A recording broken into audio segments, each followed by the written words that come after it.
Programme में एक बार फिर खुश आमदीद। बात हो रही थी मौजूदा सियासी और आइनी बहरान के हवाले से, और ख़ास तौर पे जो इस वक्त अमन अमान के मसाइल हैं उसके ऊपर आज DGISPR की प्रेस कॉन्फ्रेंस भी हुई। और अब से थोड़ी देर पहले वज़ीर-ए-आज़म नवाज शरीफ साहब ने भी दौरा किया और अस्करी क़यादत एक दफ़ा फिर पुरज़्म है कि पाकिस्तान के ख़िलाफ़ जारहाना अज़ाइम नाकाम बनाने के लिए अपनी सलाहियतों में इजाफ़ा करेंगे। इसके ऊपर ब्रीफ दिया गया प्राइम मिनिस्टर को भी, और ख़ास तौर पे जो बलूचिस्तान की और KP की पिछले हफ्ते की जो डेवलपमेंट्स थी उसके ऊपर आज की प्रेस कॉन्फ्रेंस थी, और बताया गया कि कैसे ऑपरेशंस किए गए और मज़ीद क्या टारगेटेड कार्रवाइयाँ की जा सकती हैं, और कैसे शहरियों की जान और माल और तरक्की के दुश्मन जो हैं वो रियासती जो रुकावट बन रहे हैं उनके ख़िलाफ़ रियासत अपना काम करेगी, कार्रवाइयाँ करेगी। इस पर मज़ीद बात करेंगे। हमें ज्वाइन किया जनाब गौस मोहम्मद साहब ने, सीनियर रहनुमा हैं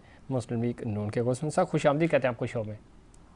जी बहुत शुक्रिया आपका। किस तरह देखते हैं, एक तो आज DGISPR की प्रेस कॉन्फ्रेंस, चूँकि पिछले दिनों जो ख़ास तौर पे वाक़यात हुए बलूचिस्तान में बड़े अफसोसनाक थे अमन अमान की सूरत हाल को लेकर, और इसके अलावा जो एक दहशतगर्दी, डिजिटल दहशतगर्दी का सामना है जो बार बार DGISPR भी कह रहे थे, एक गैर यकीनी की सूरत हाल पैदा की जा रही है, अफरा तफरी, दुश्मन मालिक प्रोपेगेंडा कर रहा है, कुछ हमारे अपने हैं जो दुश्मन के एहलकार बन रहे हैं। तो किस तरह देखते हैं इस पूरी सूरत हाल को?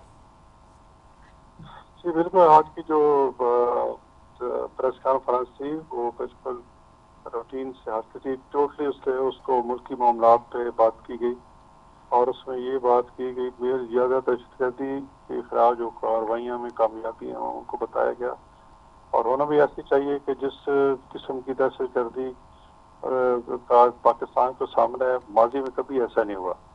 तो एक लिहाज से तो अच्छी बात है, हौसला है। बाकी आम लोगों की परेशान है, जिस तरह मौलाना फजल मान साहब कह रहे थे कि उनके जो TTP के लोग हैं उनको असरात जो है वो इकनौन और करक तक हैं, यानी कि पंजाब के बॉर्डर तक हैं जी। तो वहाँ उनको भी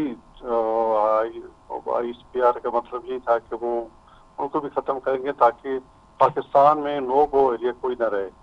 तो बहुत अच्छी बात है, लेकिन ये ऐसी चीज़, ऐसे जो एडवेंचर होते हैं तो जब तक सियासी या पॉलिटिकल सपोर्ट के बगैर नहीं होते।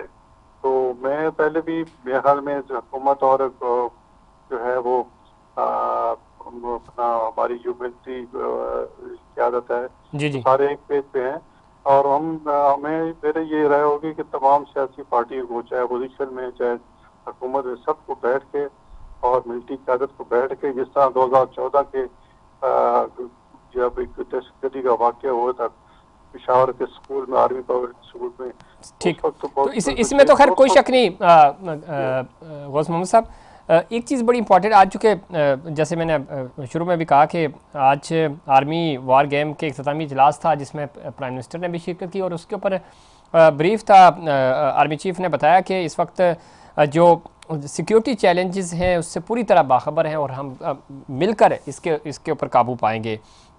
दूसरी तरफ ज़रा एक चैलेंज तो मौजूद है, और 6 सितंबर भी है कल। आपने ख़ुद अभी कहा कि सिर्फ किसी एक इदारे यानी फ़ौज आवाम से है और हुकूमती सपोर्ट से है। इसी तरह हमने देखा कि 6 सितंबर को कैसे पाकिस्तानी अवाम और पाकिस्तानी अफवाज पूरी तरह हमारे अवाम जो है उनके साथ खड़े थे, शाना बशाना थे, और भरपूर हौसला मिला। इस दिन की निस्बत से क्या कहेंगे? आज भी हमें ज़रा, आज तो हमें अंदरूनी चैलेंजेस का सामना है, बैरूनी चैलेंजेस तो कम है। कैसे हम सीसा पलाई हुई दीवार बन सकते हैं इस दहशतगर्दी के ख़िलाफ़, और मुत्तहिद होकर हम अपने इदारों का, अपनी हुकूमतों का साथ दें ताकि हम इस जो एक नासूर है दहशतगर्दी का इंटरनली, इससे भी छुटकारा पा सकें? जी बिल्कुल, ये तो इसमें जो बड़ा मसला है, मुख्तलिफ हमारे जो इदारे हैं उनके दरमियान एक, मैं समझता हूँ कि मिसट्रस्ट है। तो इत्मीनान की फ़िज़ा को बहाल करना होगा, तमाम इदारों को साथ बैठना होगा और दुनिया को दिखाना होगा। जिस तरह मियां नवाज शरीफ साहब ने 2014 में सबको इकट्ठा बैठाया था, या जिस तरह 65 की जंग का आपने हवाला दिया जी, कि पूरी कौम, पूरी फौज, पूरे इदारे एक पेज पे, اور الحمدللہ اللہ تعالیٰ نے ہمیں کامیابی دی تھی. اور پھر 14 میں بھی سارے آپ کو پتہ ہے کہ جو جتنے وہ تھے عمران خان تو کنٹینر پہ کھڑے تھے, تو وہ کنٹینر چھوڑ کے آئے اور نواز شریف صاحب کے ساتھ بیٹھے اور آرمی چیف بھی بیٹھے اور ایک دنیا کو میسج کیا, دہشت گردوں کو بھی میسج کیا جی جی کہ سے سارے اکٹھے ہو گئے اور پھر الحمدللہ دہشت گردی ختم ہو گئی تھی. ختم ہو گئی تھی ویسے. اب جو دہشت گردی جو واپس آئی ہے اس میں جو پچھلی حکومت تھی عمران خان کی, انہوں نے ایک غلطی کی, بلکہ بہت ہی بڑی گبھی غلطی کہ انہوں نے ٹی ٹی پی کے طالبان کو دوبارہ آنے کی اجازت دی کہ انہوں نے کہا کہ ہم اچھے شہری ہیں اور اچھے شہری کے بن کے رہیں گے, لیکن انہوں نے ادھر آ کر پھر وہی کارروائیں شروع کر دی. اور دوسری جب افغانستان سے امریکہ چلا گیا تو جو طالبان تھے انہیں عام معافی کا اعلان کر دیا. جو ٹی ٹی پی کے طالبان پکڑے ہوئے تھے ہماری پاکستانیوں کی درخواست پر, افغان حکومت نے ان کو بھی رہا کر دیا, وہ دوبارہ پھر گھسا ادھر.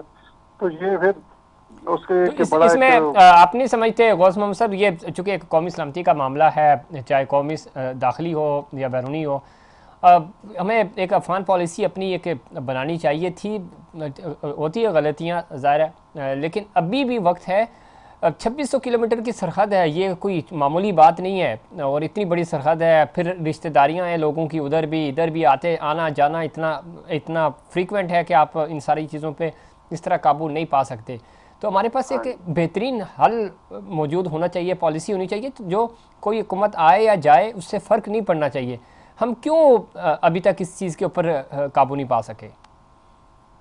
اس کی بات یہ ہے کہ کوئی بھی حکومت آتی ہے نا, کوئی بھی وزیر اعظم آتا ہے وہ 3 سال رہتا ہے یا 4 سال رہتا ہے یا 4.25 سال رہتا ہے, اس زیادہ رہتی سیاسی جو بھی حکومت آتی ہے تو وہ اپنی وزیر اعظم آتا ہے, اپنی پالیسی بناتا ہے, اس کے مطابق کام کرتا ہے. اب ہم پڑوس میں دیکھ رہے ہیں انڈیا میں, جی انڈیا نے اگر معاشی ترقی کی ہے مودی کے دور میں, مطلب مودی کو اب 16-17 غالباً تیسرا دور جا رہا ہے مودی کا. تیسرا دور ہے, بالکل ایسے ہی ہے. ہاں تیسرا. تو اس میں دیکھو پالیسیوں کے تسلسل کی وجہ سے وہ اپنے آپ کو شو کریں کہ ہم اگلے 5 سال, جب میرے مودی کہتا ہے 5 سال ختم ہوں گے تو انڈیا جو ہے وہ دنیا کی تیسری بڑی معیشت ہوگا. اس وقت ہم 5ویں نمبر پہ ہیں. ٹھیک. اس کی وجہ یہ ہے کہ پالیسیوں کا تسلسل ہے وہاں. یہاں جو بھی حکومت آتی ہے تو اپنی پالیسی بناتی ہے اور زیادہ وقت اس حکومت کو اپنے حکومت بچانے میں لگ جاتا ہے. اب ہماری جو حکومت ہے, ہم تو دیکھو نا ہمارے پاس سپر میجارٹی بھی نہیں ہے. تو آپ دیکھ رہے کہ اس طرح کے حالات میں اس تمام سیاسی پارٹی کو ذمہ داری کا مظاہرہ کرنا ہوگا, اور پاکستان کی خاطر جس طرح ہم چارٹر اکانومی کی بات کرتے ہیں, چارٹر ڈیموکریسی کی بات کرتے ہیں, اس طرح پالیسیوں کے مطابق بھی چارٹر ہونا چاہیے اور تمام سیاسی پارٹیاں بیٹھ کے اس پہ مل کر حل نکالے. کل 6 سپٹمبر ہے, کیا پیغام دینا چاہیں گے ہمارے آج کے نوجوان نسل کو اور اہلیان پاکستان کو؟ 6 ستمبر کو ہماری پاک افواج نے جس دلیری سے اور جوان مردی سے دشمن کا مقابلہ کیا تھا, اور جو فوجی ہمارے شہید ہوئے, ہم ان کو سلام پیش کرتے ہیں اور عرض کرتے ہیں کہ ہم انشاءاللہ مسلح افواج کے ساتھ مل کر آئندہ جو ہے دہشت گردی کا جو ناسور جس کا ہمیں سامنا ہے, انشاءاللہ ڈٹ کا مقابلہ کریں گے انشاءاللہ. بہت شکریہ غوث محمد صاحب پروگرام میں وقت دینے کے لیے. ناظرین, یہ تھا ہمارا آج کا پروگرام. امید کرتا ہوں دیگر پروگرامز کی طرح آج کا پروگرام بھی آپ کو پسند آیا ہوگا. مجھے اور انسائٹ پاکستان کی پوری ٹیم کو دیجیے اجازت. اللہ نگہبان.